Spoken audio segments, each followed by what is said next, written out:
fourth dimension group of Alcoholics Anonymous. My name is Dawn, and I'm an alcoholic and your chairperson.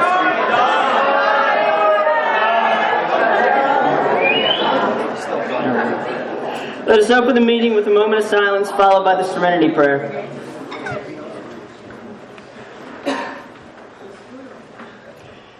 God, grant me the serenity to accept the things I cannot change, courage to change the things I can, and the wisdom to know the difference. For singleness of purpose, this is an open meeting of Alcoholics Anonymous. We're glad you're all here, especially newcomers. In keeping with our singleness of purpose and our third tradition, which states that the only requirement for membership is a desire to stop drinking, we ask that all who participate confine their discussions to their problems with alcohol.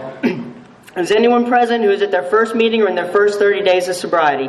If so, please introduce yourself. We ask this not to embarrass you, but so that we may get to know you better. Steve, alcoholic. Hi, Steve.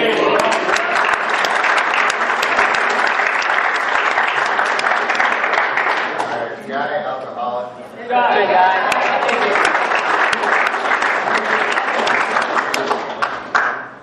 I'm Mike, I'm an alcoholic. Hi, Mike. Ron, alcoholic. Hi, Ron.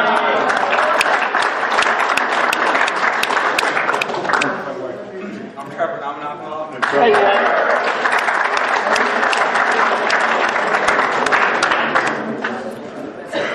We miss anybody? All right, is there anyone here from out of town? Yes. I'm Ronnie, I'm an alcoholic drug addict. Hi, Ronnie.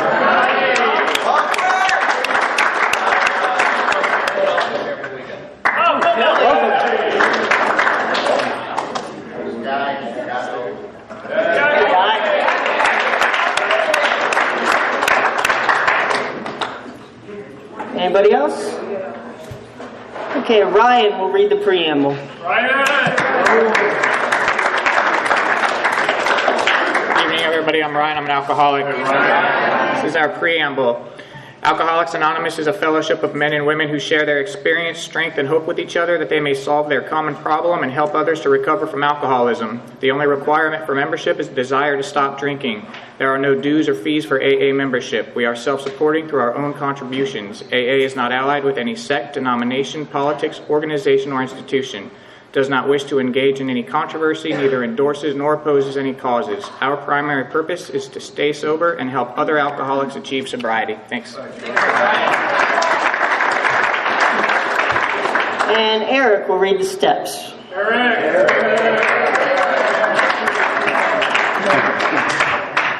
I'm an alcoholic. My name's Eric. Here are the steps we took, which are suggested as a program of recovery. 1, we admitted we were powerless over alcohol, that our lives had become unmanageable.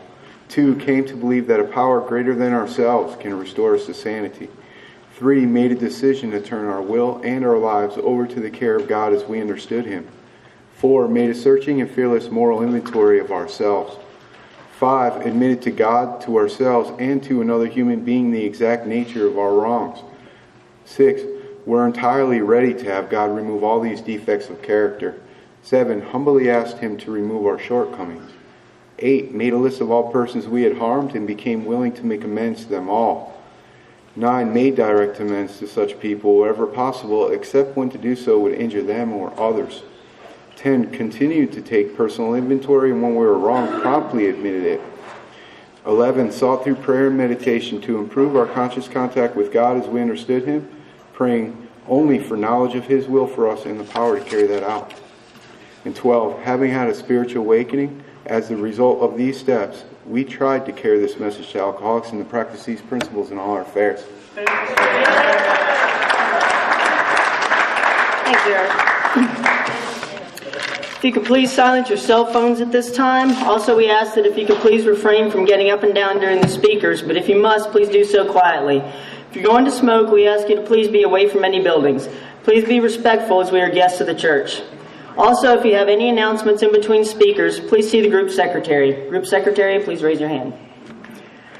All right, at this time, I'd like to introduce our first speaker. This is Chad.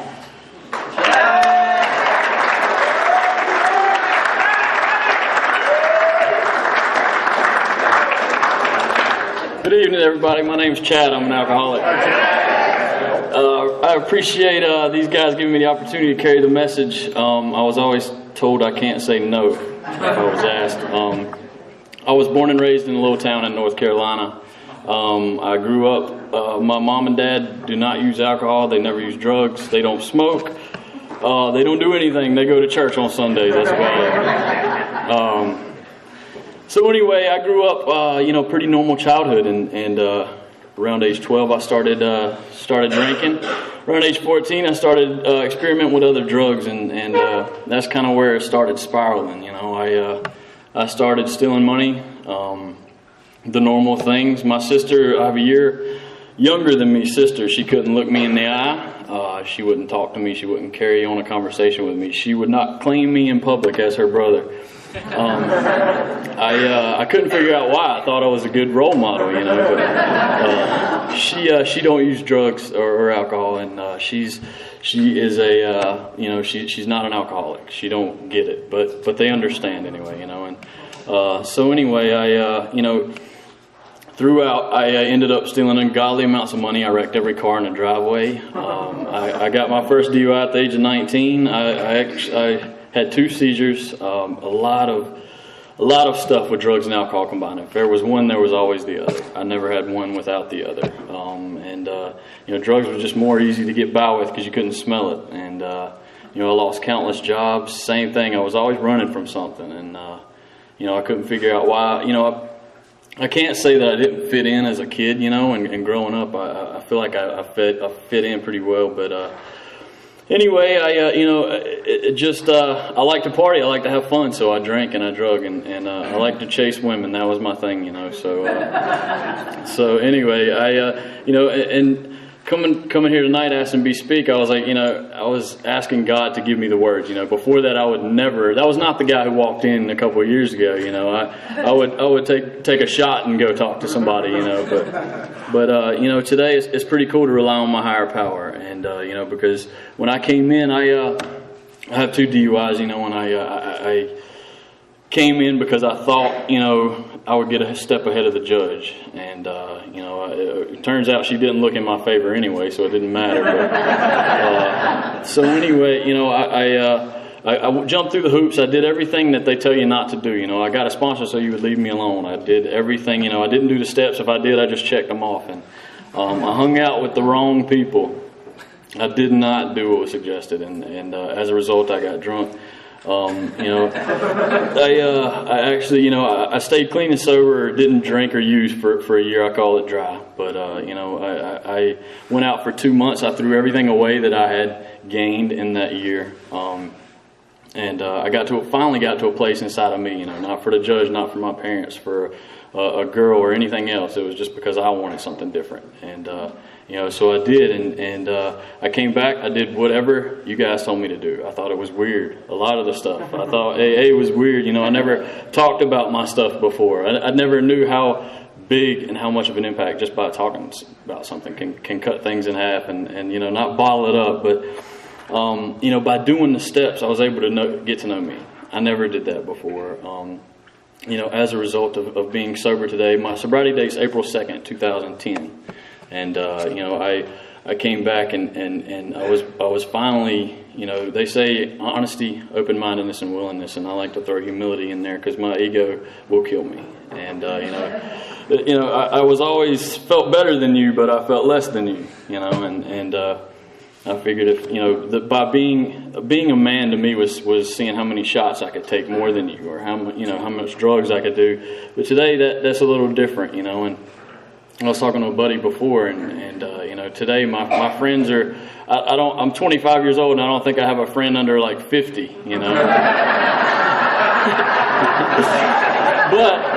But they're the best friends I've ever had, man. They really are. And today they have my best interest in mind, I had my sponsor, I have a sponsor who has a sponsor and has also done the steps, and this time I did them with an abandon. And these guys who I hang out with today, the winners, they say hang out with the winners, so that's what I did, man. I did whatever you guys told me to do when I come back this time. And I don't take credit for it, man. It was something bigger than me. because I should have been dead many times, and I had a lot in those 12 years of using. But anyway, so I got married as a result of sobriety. I was able to get married in the program, and we have a little boy on the way that I'm just excited and scared about. And I'm okay to admit that I'm scared, but I never admitted that before. But I got married in North Carolina, and my sponsor and my friends, they drove up from here and stayed there, and it just meant a lot to me to look out and to see them, and it really does help. You guys are closer to me than my family, and my family are, we're really close. But, my mom picked a song for us to dance to, and it was My Hero or something, The Wind Beneath My Wings. I didn't really catch it. Because I held it up to the whole day up until that point, and I started bawling, man, because she looked me in the eye and told me, this is what you are to me. And this is a woman who, a few years ago, they shipped me out of the state to come to a halfway house in Florida. I pushed her out of my way to go smoke drugs. I have no idea how much amount of money to, and for her to look me in the eye and tell me that today is nothing but you guys and my higher power, because I didn't do it. I don't take credit for it, and AA gave me a life. I was always worried about trying to make you like me, because I thought you would think I was cool if I did this. But today I can be comfortable with me, and I was never that guy before. But thank you guys for asking me to share. That's all I got. Thank you.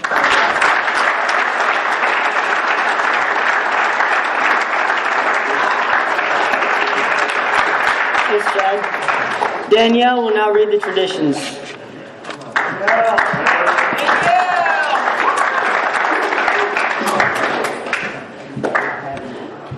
My name's Danielle. I'm an alcoholic. The 12 traditions.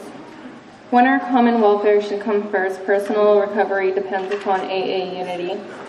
2, for our group purpose, there is but one ultimate authority, a loving God, as he may express himself in our group conscience. Our leaders are but trusted servants, they do not govern. 3, the only requirement for AA membership is a desire to stop drinking.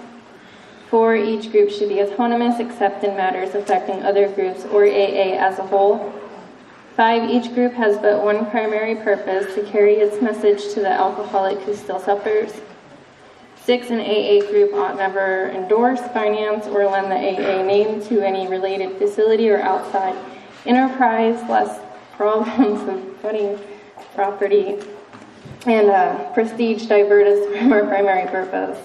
7, every AA group ought to be fully self-supporting, declining outside contributions. 8, Alcoholics Anonymous should remain forever non-professional, but our service centers may employ special workers. 9, AA as such never be endorsed, but we may create service boards or committees directly responsible to those that they serve. 10, Alcoholics Anonymous has no opinion on outside issues, hence the AA name ought never be drawn into public controversy. 11, our public relations policy is based on attraction rather than promotion. We need always maintain personal anonymity at the level of press, radio, and films.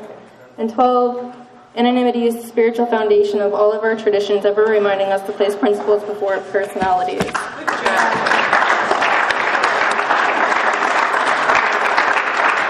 Thanks, Danielle. And Chris K. will now do the chips.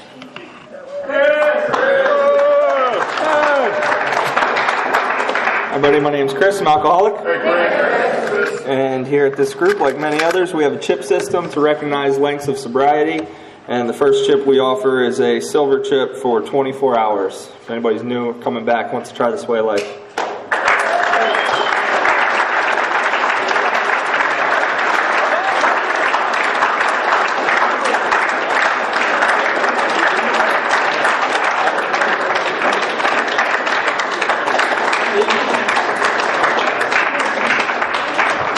I'm not delivering any of the others. I just deliver those 24-hour ones. So yeah, you guys got to come get these. So that was Mike and Steve. Anybody got 1 month of sobriety? 1 month, 30 days.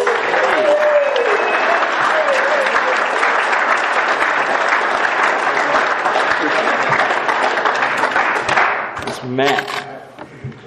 How about 60 days? 60 days. There you go.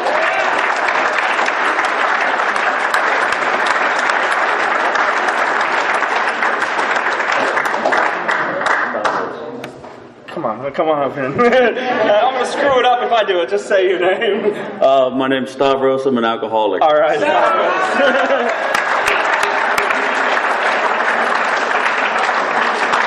I didn't want to mess the name up. I figured you'd do it better than me. Anybody got 90 days, 3 months?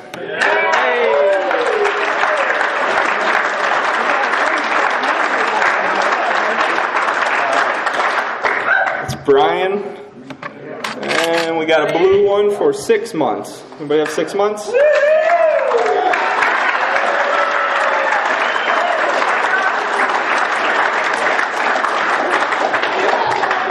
It's Tiffany, everybody.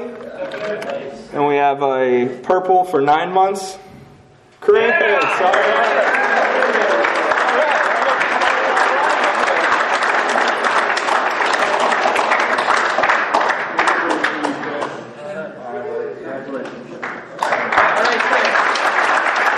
Chris, everybody. And then we have a red poker chip for 1 year. Or it's magical. We flip it over and then it becomes multiple years. We have multiple years. All right. Thank you.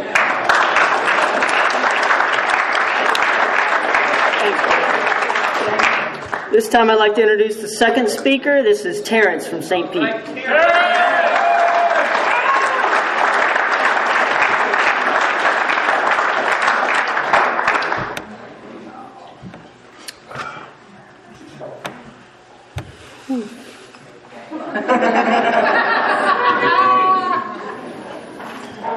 Good evening, everybody. I'm Terrence, and I'm an alcoholic. And I thank you, Jennifer, for asking me to come out here and share with you guys and welcome me to you guys' group.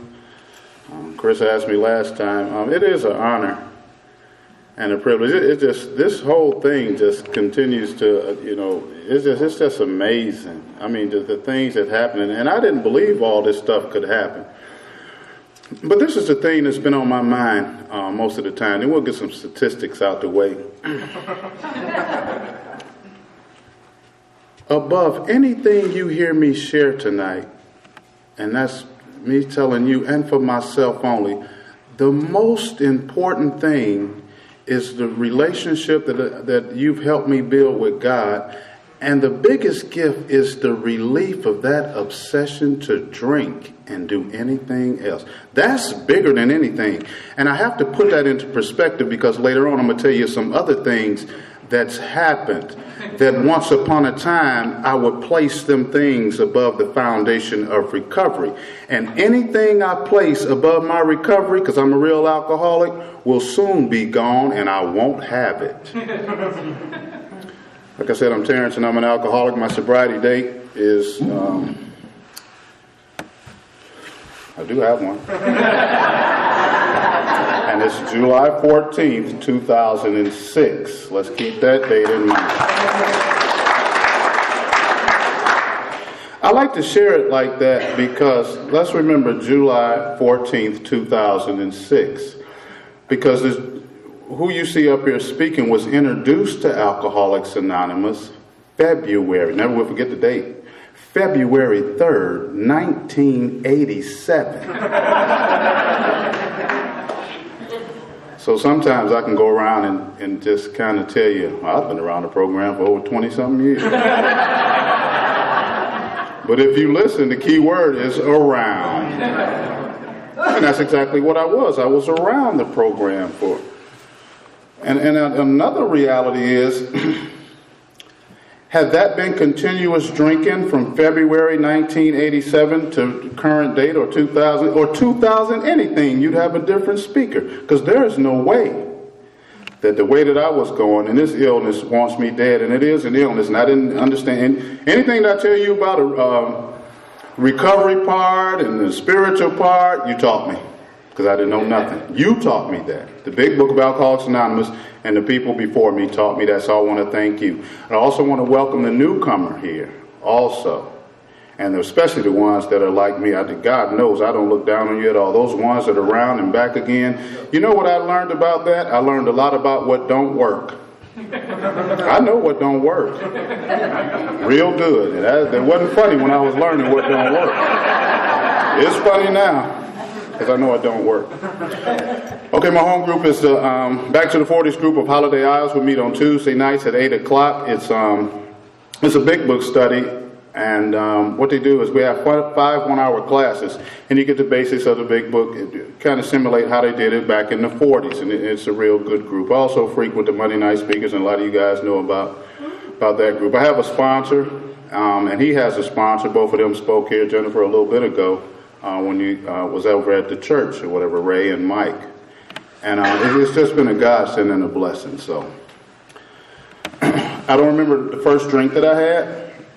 But I always remember drinking was in my household. My father always drank as far as I can remember, so that was pretty much the norm or whatever. And I used to run around and if they send me to the refrigerator to pop open the beers or whatever, I'd sip the suds and then that type of thing. And that's what I remember. I want to keep tabs on the clock. Am I in vision of a clock? You'll let me know. Good. So that's how, the alcohol, like I said, was always in our household or whatever. But I can remember, growing up and wondering, where did I come from? What is this thing called life all about? And just drawing a blank. And I never felt comfortable, inside. I'm like, what is this about? And growing up, and I had loving parents or whatever. They did the best we could. We didn't have a whole lot, but I didn't know it. We had a whole lot of love. Always had a roof over my head. We ate. And all that kind of stuff, and had fun and played. My earliest memory of real uncomfortable feelings was when there was verbal arguments because of drinking from my mom and my dad. And I didn't know then, but what I know now is I was getting ready to create some defects in me, groom some defects that would damage me later on because I thought it was my fault, or I thought I could do something about it. So I was full of fear and anxiety. And I'm not drinking, he's drinking. And I can look back now and see how drinking and alcoholism is a family illness. Because, boy, I was sick and needed a drink by the time I got one. And you know what it became? It became an answer. I needed one. I was like, whoo, this is what I need. I can handle anything. The life is all right now. Never mind those warnings I got in school and at home, and the example right up under the roof. Right up under my roof. My father drank with his buddies or whatever.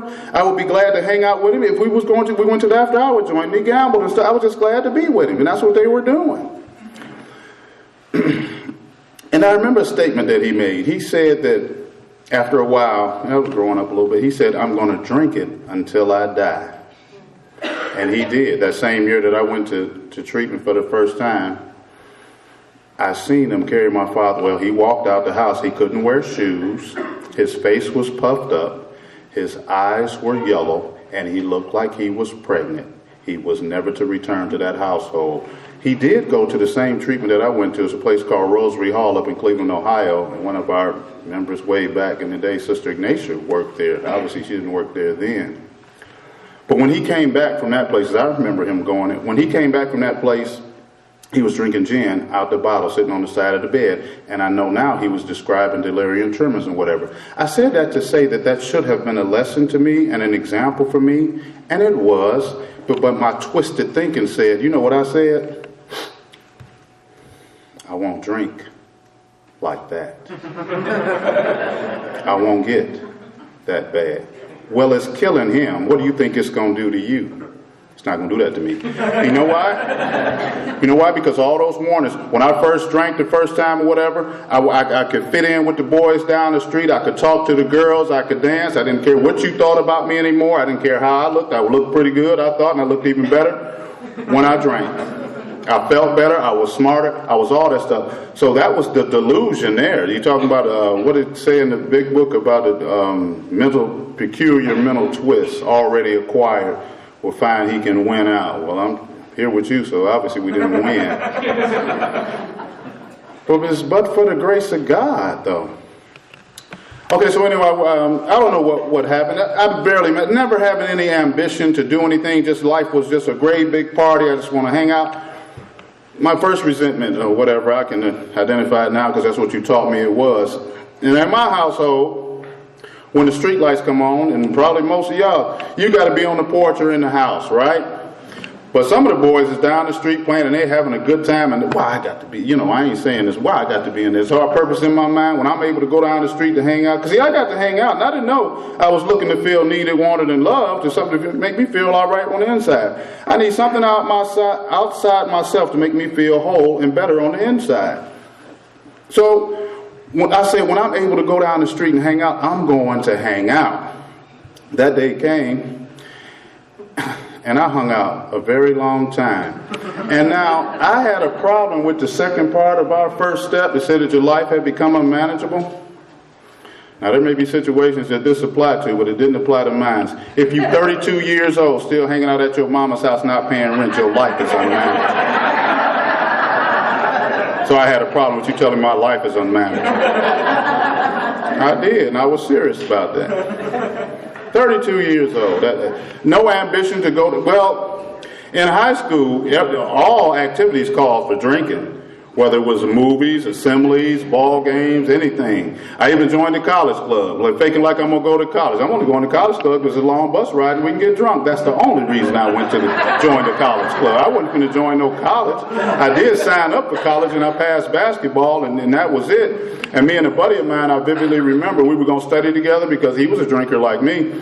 We had a class together, so we opened up first we stopped at the state liquor store and bought a fifth of gin. We're going to drink a little and study a little. I think we drank 2 drinks, we put the books down, and we was gone. That was the extent of my college. But something happened. The things were getting worse, and I'm adding stuff to my alcohol. And okay, I'm going to tell you about the first time I got drunk. I visited my sister up in Milwaukee, Wisconsin. I was about 14 or 15 years old. And I went there for about a week or so. Now I can look back now and see that I was drinking with a guy that was far advanced because we had a fifth of Wild Irish Rose and a quarter Schlitz Malt Liquor Bull. We drank all of that. He had to carry me to my sister's house. And I clowned around there, and obviously I threw up, and I'm pleading with her, "Ooh, don't call and tell my mom." I don't know if my mom know about that even to this day or whatever. And we laid down and the bed started spinning and everything. And here comes that twisted thing. I'm hungover the day after, but here's that twisted thinking. I won't drink like that no more. What about never not at all? Never not at all, because I'm getting something from this. See, alcohol was doing something for me until it started doing something to me.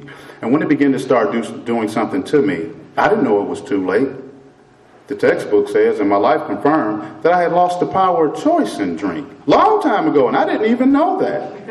I even came in these rooms making statements like, "Well, I choose not to drink today." Where did I get that power from? Without one greater than myself. And then the example that they used, they said, "Have you done something humiliating that you said you would never do and did it more than once?" And I did, and one of them was, now I'm originally from Cleveland, Ohio, and usually right about this now is very, very cold outside, right? I've slept outside downtown Cleveland in the wintertime. Now the first time it was humiliating, and you know what I said to look at what's happened to me with this alcohol and stuff it's doing to me. I've always had a household to go, I'm leaving this stuff. I quit. I'm leaving it alone. You already know the answer to this question before I even asked me, is that the last time I slept outside? So that book told me, and I just did what it said. I couldn't remember the suffering and humiliation of even a week or a month ago. Didn't know it then, but know it now. I was without defense against the first drink. I thought I could use willpower. You mean to tell me something in this little bitty cup, I'm unable not to pick it up? When the lady told me that, the first time in treatment, I'm going to tell you how far off I was. Now I'm in there really for them to show me how to stop using other substances. I'm drinking like a fish. But something happened. I went to my mom and my girlfriend at that time, and I said, I need to go to treatment. I don't know where that came from. But anyway, I went in there, and I do remember it was peaceful. I mean, you can eat. I was safe and all that stuff. So AA started coming in there, and, they sharing about it. They telling me, steps and home group and sponsor and big book and all that. After a couple of days, I go to that counselor lady, and I say, I'm serious too. When y'all gonna show me how to stop using this other substance? Because I don't have a problem with alcohol. We're back to 1987, and this is what she said. She said, listen, you don't understand. If you don't leave everything alone, do what these people tell you to do, your life is not going to get any better, and you're going to be drunk again. Didn't I tell you what my sobriety date was? She didn't lie. She didn't lie. And then a lot of things hadn't happened to me yet. That was even before the sleeping outside. And I'm not going to even carry you through all the detoxes and treatments that I went to. A few times that things hadn't happened yet that they shared, which is not a requirement to make it to Alcoholics Anonymous. You can get off at any stop you want to. But the guys in there, when I'm sitting in detox, they had been down, and I made it to where they was eventually. But they were talking about sleeping outside. They were talking about homeless. They were talking about eating out of garbage cans. I said, oh, I'm comparing. I'm going to ask you if you're new or if you're old. Don't compare. And I've compared. I said, oh, that haven't happened to me. They're talking about losing jobs. They're talking about wearing the clothes on their back for 5 and 6 days at a time. They're talking about having nowhere to go. Now I'm sitting in detox, and this is what my thinking was. I must not be an alcoholic because that stuff ain't happened to me yet. They must have read my mind. Because the next statement they said, you may be sitting there thinking these things won't happen to you or they can't happen to you. And I said, yep. They said, how can you honestly sit there and say what won't happen to you if you already sitting somewhere you don't want to be and never plan to be sitting here? I said, oh. Because detox wasn't my answer when the 5th grade teacher asked me what you want to do when you grow up. That wasn't the answer. That was not the answer, but that's where I was more than once. So they smashed all, and that's what needed to happen. It was a tedious and long process for me, but for the grace of God, I can make it here to even tell you about it. And I don't take that, I used to take it lightly. I don't take that lightly, but for the grace of God. And they began to smash all of that stuff. And they talked about, willpower and whatever. And I thought, I could put this down when I get ready. Then they use a really distasteful example. I don't know they talked about willpower on alcohol it's just like using willpower on X-Lax. They gave it to me just like that. They said your willpower as far as combating alcohol is just like your willpower not to use the bathroom after eating a box of X-Lax. X-Lax is designed to make your bowels move. Alcohol is designed to destroy your life. And I had to concede all of that stuff. So, time rocked on and things are getting worse. Around 1991, I said, okay, I'm going to come and do your fellowship. I'm going to set the chairs up. I'll make the coffee. They even gave me a key. It was a home group at a meeting on Monday night. I'll shake your hand. I'll learn the slogans on the wall so I can become a parakeet. Don't ask me nothing about my life. I learned how to keep you up off me and sound like I know what I'm doing. But for the grace of God, easy does it. One day at a time. And that's what I did. There hadn't nothing changed in my life, but I knew what to say. I learned what to say. I'm looking at them steps. I'm not going to tell you nothing about my life because half of it I can't remember. It ain't none of your business. But guess what I found out? Guess what I found out when I finally kind of come to some senses? Where I did it at and who I did it with wasn't even important. You knew I was a liar, cheating, a thief, dishonest, inconsiderate, full of fear. You knew that when I came through the door, but I thought I was unique. I'm different. I wasn't different. The names and the places, it didn't matter. Look where we ended up on the 7th day of December 2012. So what difference did that make? I thought it did. Anyway, I did your fellowship, and I'm here to tell you, if you have a real alcoholic like me, that lasted me 2 years, 1 week, and 1 day, and I was drunk again because nothing changed in my life. I will leave a room just like this and go behave and act just like I was before I was before I stopped drinking. And life didn't get no better. And that was devastating. That was really devastating. 'Cause I thought I was doing, I'm counting days. Ain't making none of them count for nothing positive, but I'm counting them. So another level of hopelessness and despair, whatever. So I kept hearing about your book. I knew, but I stayed away from people talking about steps in Big Book on purpose because I didn't want to change. I knew it required something. But there was some willingness came about in around 1994, and I got around a group of guys that really helped, get me started. And I was getting about whooped or whatever, and we got some results. And even got married in that time. I had the right idea. It tell me to get a chosen idea for your sex life and relationships and stuff like that. I had the right idea, but I hadn't matured enough. I was still a kid. My growth was stunted. I still didn't know how to be responsible. Halfway knew how to be a man and in no way know how to be a husband at all. I was choosing a mommy figure. She's supposed to know what I want. And it don't work that way. Then there's a warning in there later on. It says, continue to take personal inventory, right? So Terrence, if I didn't continue to take inventory, and after 4 years and 11 months, I was drunk again. So I ended up doing the steps in reverse, actually. And you're talking about something really devastating. This happened, I think it's 1999. And the support group members, they don't pull no punches. They said, just stop being honest, and I didn't like them anymore. So I got resentful at Alcoholics Anonymous, and I veered away. I got 4 years and 11 months. That was devastating. So I got introduced to a discipleship, a ministry program, and that's, to make a long story short, that's what brought me here to Florida. Now it was a ceasefire, and I learned a lot of things, but I'm a firm believer in the steps and the interchange and the action part for a dummy like me. See, I'm so selfish and self-centered. I believe the God I'm understanding can zap me and just do the deal. But why would he? Because if he did that for me, I wouldn't share it with nobody else. I'm selfish and I take mines and go. But he set it up in a way where, Terrence, the only way you're going to keep what you got is you're going to have to help somebody else. Huh? See, I done used up all my me time. My me time is over with. It's done. I owe. So off to AA I go. I got to go. And so I'm resentful at a certain entity of people who I believe God has touched their life. How I'm expect to get anything good in my life? To make a long story short, 16 months of that discipleship ministry program, and I don't have nothing against that. And AA is not a religious program, it's a spiritual program. I was drunk again. And I'm having it out with God. I said, listen here. Your AA program doesn't work for me. I done been to your church, ain't working for me. If you can't find me something, then check me out of here.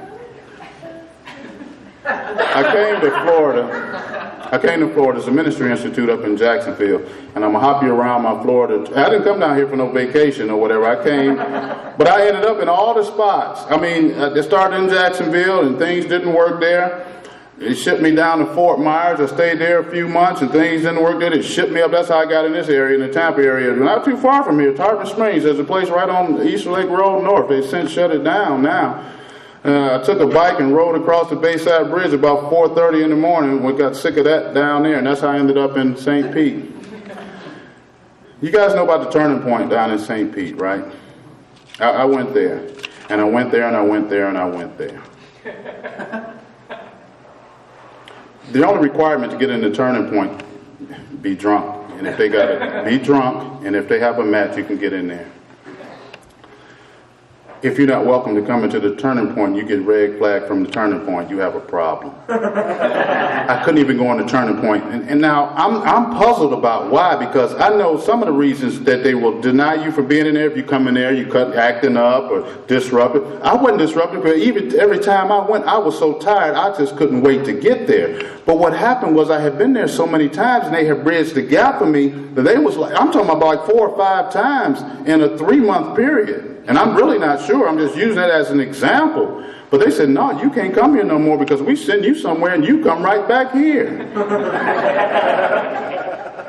So, time rocked on or whatever. Now, it wasn't no gun type thing or dangerous situation that happened on the 14th of July. I just got tired. Well, let me tell you about the last time I've been in it, before I was red flag, and it was kind of an awakening to me. I'm sitting in the turning point, I'm sitting in the back, and AA coming in there, and I'm resentful. But this time when you came to share in there with me, scripture would come up in my head. I'm like, man. Then you know what was really spoken to my spirit? Well, no audible voice, but you know what was spoken and what I kind of swallowed and digested? I think God was telling me, listen here, dummy. I'm in it all. But for the problem that you have, Alcoholics Anonymous is where I want you. And right then and there, I began to be at peace with where I needed to be. That was the beginning of the last time. So on the 14th of July, 2006, I just got tired. I couldn't go no further. There was no drive on the inside. There was no more, I know what I'm going to do this time. And I could have continued to drink and do whatever, but I was just tired. I was tired. I walked about 4 miles, and I called a guy. I walked about 4 miles to get me some help at a church. And the first place he called was the Turning Point. I'm like, oh. So I hear him on the phone talking to the Turning Point people, and then while he's on the phone, I'm trying to get his attention, tell him I can't get in there. When he get off the phone, I said, his name was Sam. I said, Sam, I don't think I can get in the Turning Point. He said, shut up. You don't know what you can do. About an hour and a half, 2 hours later, Terrance was in the Turning Point. I couldn't get in there on my own. I know that. That's why I wouldn't go that way. 3 days after that was a Friday. On that Monday, I end up in the Salvation Army. And they have a restriction and some guidelines. I didn't care about their guidelines. I didn't care about their restriction. I didn't care about anything. I just wanted I didn't know what I wanted. I know I didn't have anywhere else to go, and I was tired. I didn't come in there gun-ho about I can't wait to build a relationship with God and this and that. I didn't come in there for that. But I didn't know what else I was going to do in my life. So in essence, what happened was I was out of ideas, conceptions, and beliefs on what I was going to do about my life. I didn't care no more. It couldn't be no worse than what I was doing. Whatever they told me to do, whoever God put in my path could do a whole lot better than Terrance had did. 44 years old, living on the streets of St. Petersburg with no family members because I'm not from here. No job, no address, this wasn't the scene. I hope you know that. You know that. It wasn't the scene. It could have been dead and gone at any time. This wasn't the scene. So I got in there and I got back with the sponsor, and you heard him speak here. I got back with Mike, and he said we're going to go through these steps again or whatever. And I made a decision. But he gave me a warning. He said one thing. He said most people that he sponsors or work with, he see them kind of fall by the wayside when it comes to steps 8 and 9, when it's time to repair some of that damage and stuff in the past. And I'd never gotten that far or whatever, but I think about it and I can identify, when I come off a binge and done hurt family members and friends, right away I'm so sorry. Oh God, I'm so sorry. I want to get this guilt up off me. If I could straighten it out right now, if I had the money to give you, I would do it. The reality, if I had the money, I wouldn't be there trying to do nothing for them. So that's selfish within itself. That's why it's on down to that number 9. Making amends ain't at 1. So that's what he said. He said, now I ain't been to Cleveland in over 5 years at this time. We went through the step process, and after 6 months there, I had completed that phase of that place. And he said, we got to get you up to Cleveland. I'm going to take you up to Cleveland so you can make amends to your family, start patching up these relationships and stuff or whatever, and with your ex-wife.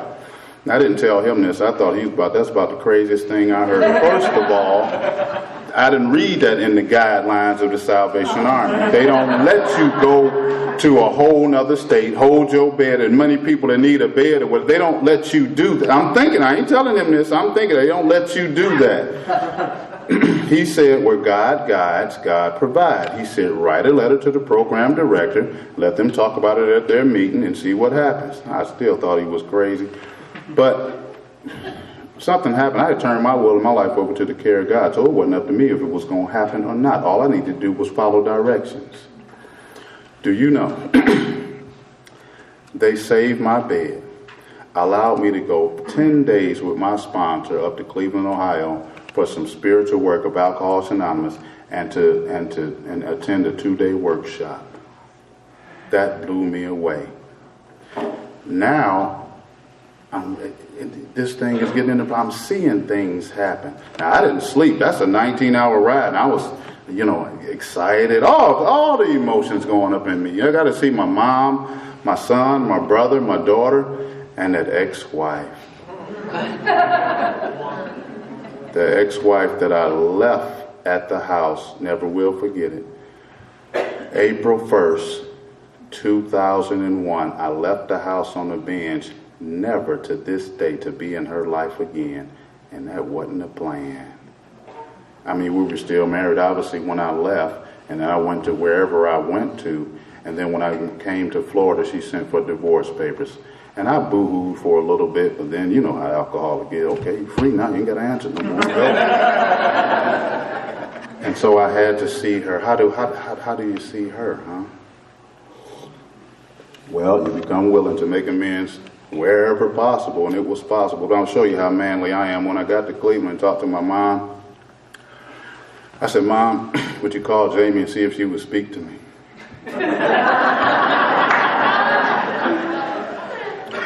Mom's smart. She dialed the phone. As soon as Jamie picked up the phone, she handed it to me. So, the macho as I am, I said, I want to talk to you. The amazing part is she even agreed to be in my presence to hear what I had to say. I left this woman with all kind of rent and bills and never to return. Matter of fact, she's in our fellowship 20 years. 20 years sober. Bless her heart. I helped. I did. She had to look at me and say, ain't no way I'm going to drink again. She had to. I was doing service work. Yeah, it wasn't no fun service work. I don't recommend that. Don't do no service work like that. So I got the, say what y'all told me to say. Not that I'm sorry, because I've been sorry for a long time. I was wrong for X, Y, Z. How can I make it right? She gave me the landlord's number. The landlord was about to garnish her checks. To make a long story short, now we're getting into the promises that I told you I memorized or whatever, but they weren't in my life, along with a lot of other stuff. Now, I'm selfish and self-centered. I ain't one who want to pay nobody back no whole lot. But this man, he agreed. He hadn't seen me. When I got back to Florida, he agreed to what I proposed that I could do to pay him a small amount of money per month to make that right. And I began to send a money order up there to make that right. You talk about a new freedom and a new happiness. Will not regret the past, nor wish to shut the door on it, all that kind of stuff. And that began the growth. That really began my growth process. All of it along the way. But I never thought that would be possible. I never thought that I'd be the point to be willing to pay somebody back anything. I'm get to the point several times. I get to the point, 30, 60, 90 days and making a little money or whatever, and some of these bills and stuff come up. I get mad to them, man, people want my money. Then you told me they don't want your money, Terrence. They want their money. It ain't mine. I never thought about that. No, that's them people money.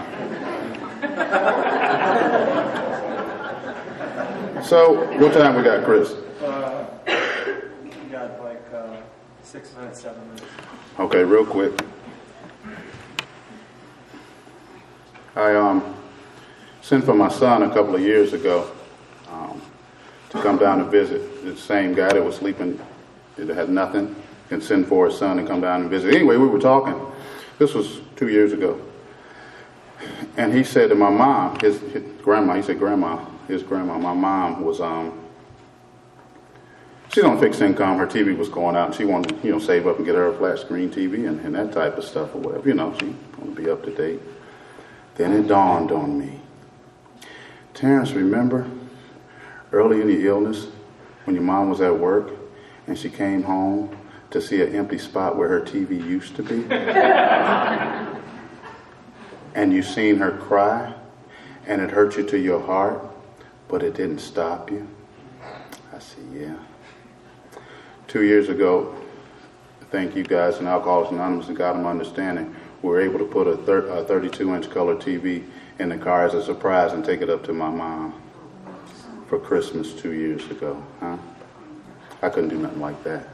Now, that's a monetary thing, and mom would be tickled pink and sleeping right just to know that her son is all right. I understand that, and I know that.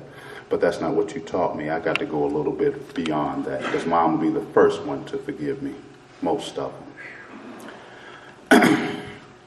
Got a chance to talk to my brother. Now, one brother, he graduated from Kent State, and he always tried to encourage me and whatever. Obviously, he tried to encourage me. But and during his encouragement, all I heard him saying is he didn't want me to have no fun. But then I would come back. That's crazy. He's trying to encourage me to have a future and a better way. That all I can have no fun. I got time. I told you I'm 32 years old. How much time you need? School be closed by the time you're ready to go.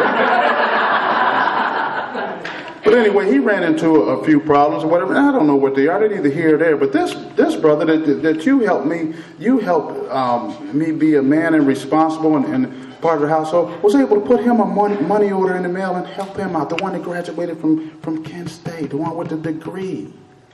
He's doing all right, but something had happened and I don't know and don't care. I was there to be available for my brother. This is the last one. In about 2 weeks, less than 2 weeks, we're going back up to Cleveland again to be a son, to visit my family, my mom and son and daughter. And I get a chance to see my sister. I haven't seen her in years. I've talked to her. I'll get a chance to that same sister I went to got drunk at in Milwaukee. She lives a little bit north of Atlanta. I'll get a chance to make amends to my sister because I've been out of her life. My two brothers will be there. I'll be there. My sister will be there. We all haven't been together in the same household since my father passed, March of 1987. Isn't that amazing? That's amazing. So it's a chance, a possibility we can, on a positive note, and I can go. You taught me how to go there and to give. Just to give and be a part of the family. That's amazing to me. And I'm going to close with this because I still don't believe this one. About 3 weeks ago, because you taught me how to be responsible, I could go in Dimmich Chevrolet and they let me out of there with a brand new car. Don't tell Dimmich.